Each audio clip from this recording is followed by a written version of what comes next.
Take two.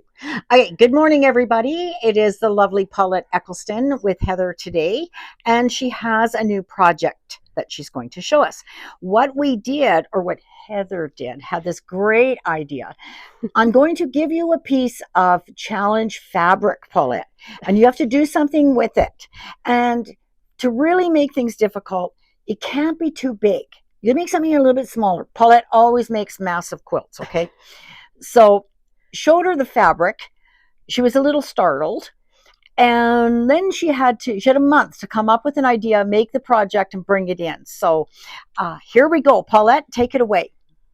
Okay, so this is the fabric, and it's called Luminescent Leaves by Benertex, and it's got these great 4 to 6 inch leafy Whatever those designs. are. I thought they might even be feathers, with little gold accents and whatnot, and plus a lot of white space in between. So when I got it, I thought, well, I don't want to cut up those leaves too much, but I've got all that white in between. So I've done 3 projects. So, and I still have this left. So I'm going to be able to back them. And so we'll just take a look at the first one. I'm going to take this down because the first one is almost that big. So going over here. So I thought, okay, so what's easier than a 9-patch? Oh, look at that. So this is a table topper, and I'm going to discuss borders in a second. But I just took a 30-inch piece of the fabric. I cut it 10 inches, 10 inches, and then 10 inches. So they finish at 9.5? Yes. Okay. Yes. So, and then I just laid them on my design wall exactly how they were. So you can see this is a continuation of this. This is a continuation of this. Yeah. And so because I have this vast stash, I went in there and I went looking for a few fat quarters or whatever that I could use in this. So this is the modern part of me. You could easily do this with all the same color sashing. So you can see if you kept the same color, you'd get, a more unified look perhaps. Yeah. But I kind of like this because it's just a little bit different. Yeah. So these pieces are cut 1 inch, so they finish 1/2 inch. And the advantage of that is that there's a 1/4 inch in here and here for seam allowance. So you actually see the whole design exactly how it was intended. And so I think with something like this, you can cut it up and make it look patchwork without distorting the design. So then I thought, okay, so this is a nice little table topper, but what am I going to do on the outside? So you have lots of choices. And I actually thought it would look pretty good if I put a white piece here. Okay, so it's too long. So I wanted to sort of stop the design before I added a border. I just felt like if I put this right on here, it wasn't quite as finished as this. So yeah, it does look better with the white. Yeah, so this is just something to sort of stop the design. And you could I've used all of these colors in here, so I mean you could pick whichever one you really like. I don't think you want it to be too wide because that'll start to take away from your leaves. So whatever you think. So you're like 1.5 inch or somewhere in there. Yeah, maybe. But not your big 3 inch borders. No, I don't think so. I mean, if that's what you really like, it will give it'll give the piece that flavor. Like it'll look like a green tabletop or a blue tabletop, whatever. If you make it very wide, suddenly you lose all of that chaos in the middle. Yeah. But I thought this is pretty easy. It's just just cut up your 30-inch piece. And again, I'm just going to point out how get my finger to show here, how she does the little cornerstone right here. Yes. And then you don't have the struggle of matching up this piece to this piece because this is in the middle. Mm-hmm. Easy peasy. Yeah, I find it just keeps things more square if I have Yep. cornerstones. Yep. And yes, these are cut 1 inch, so they end up being a half an inch square. But there's only 4 of them, Yep. so it was doable. Yep. So that's the number 1 project. Number 1 project. Yeah. Okay, so let's see number 2. So number 2, I thought, well, Heather likes traditional, so we're going to disappear here for a second. So let's give you a view of Paulette standing in front of my bathroom door. Yeah. Here we go.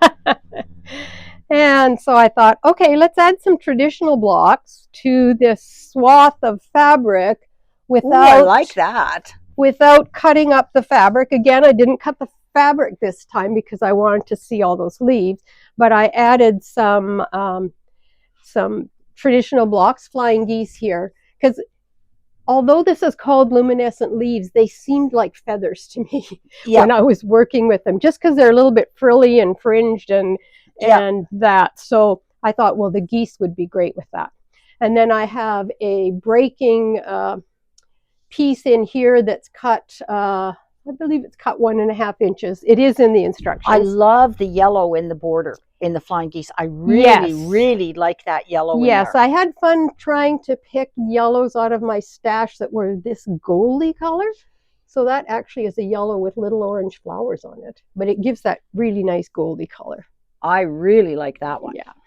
So I was going to add another one on the other side, but I didn't like it. I thought it's a little too strong. That's what I thought. So I thought, I will bind this with this, but of course you're only going to see 1/4 inch all around. Yeah. So I thought that was an easy way to use some of that fabric and just do some traditional blocks as well. And then I have something more modern. Okay, now we're going to go modern. All right. Because I can. She said I could sew. We're back to the bathroom door. She We're moving could back sew whatever I wanted to sew. So, all right. So this is big. It could be a table runner for a nice big table. Oh, I like this. Or it could be a, sideboard cover or something like that. Ooh, do I ever like that? It's a bit crooked on that other end. Oh my gosh, am I becoming modern? I really like this. Now, what color is your binding going to be? I think this same color. You see, now if it was me, I would use this here and I would pipe the binding with the yellow. Do you want me to give it to you to finish? No. No. But that's what I see, right? Yeah. I mean, I think that's kind of the beauty of these Paulette projects is that I wanted to see what Paulette sees because her brain does not work the way mine does. I can tell you, I'm much more traditional, and I'm all about carrying the color from one piece to the other, whereas she doesn't. She doesn't worry about that as much. So these pieces I cut 10.5 inches. They're not orientated the same like the 9 patches. They're just 4 pieces that came off the. I could actually get 4 10.5 inch squares off the strip with the fabric. So I just cut those. Then I cut this sashing 2.5 inches. It looks like it's 2.5 finished, but it's not, it's 2. So these are cut 2.5, and I sewed a piece to the top of each one of these blocks. Then I took the rest of the pieces I had and I added this little thing on the corner, and I placed those in between these blocks that have the leaves and this is actually a blue on top, and I put those all the way across and then added the border. No, then I added this little piece because if it's modern it can be asymmetrical and that's okay. So I added this one, which makes it just a little different, and then I added this border is the same cut as the sashing in between. Isn't that interesting? Mm-hmm. I really like to see what other people see when they look at the fabric, right? Because for some unknown reason, I was seeing in my brain a paper-pieced black and white zebra with these feathery, like big, and these feathery things would be the eyelashes. Okay. Wow, this could be your challenge. I'm hearing some laughter Yeah. in response to that. It's like, yeah, you get right on that, Heather. So I think everybody sees it different. Yeah. So I think you still really see that nice leafy fabric, Yep. even though it is cut up into 10.5-inch squares. There's enough of it that you really still see it. The outside parts are a little bit darker, so those really show up. Yeah. And I always like to make my bindings the same as my outer border. That's just me. I'm not a big, I don't usually ever put a different color on the outside, but there's me. I would decorate it because, Yeah. of course, everything in sight that can be decorated will be decorated. Right. So those are the 3 projects I came up with. There is a handout that explains what I've done there with pictures. And as you know, I've never been able to figure out how to attach it to the video. So you have to email me at info@fabricshelf.ca and I will send you the pattern. Okay? At no charge. There's no charge on the patterns. Or you can come into the store and pick it up. Come on into the store and pick up a pattern. We've got them available and you can see the projects on the wall. All my zebra eyelashes that are yeah. Okay. So anyway, Paulette, thank you so much for, having the courage to do this. You won't be asking me to do that one again. But it was great fun and really, really cool to see what somebody else sees, right? So I hope you guys have a wonderful day and let us know if you'd like a pattern. And what is this pattern going to be called? What are we calling this? I just called it Luminescent Leaves. Luminescent Leaves. Which is the name of That's the name of the focus fabric. Yeah. That was the challenge fabric. Yeah. And we still have some of that challenge fabric. Yeah. Yes, and you are welcome to have some. So anyway, have yourselves a great day and we'll see you soon. Bye-bye. Bye.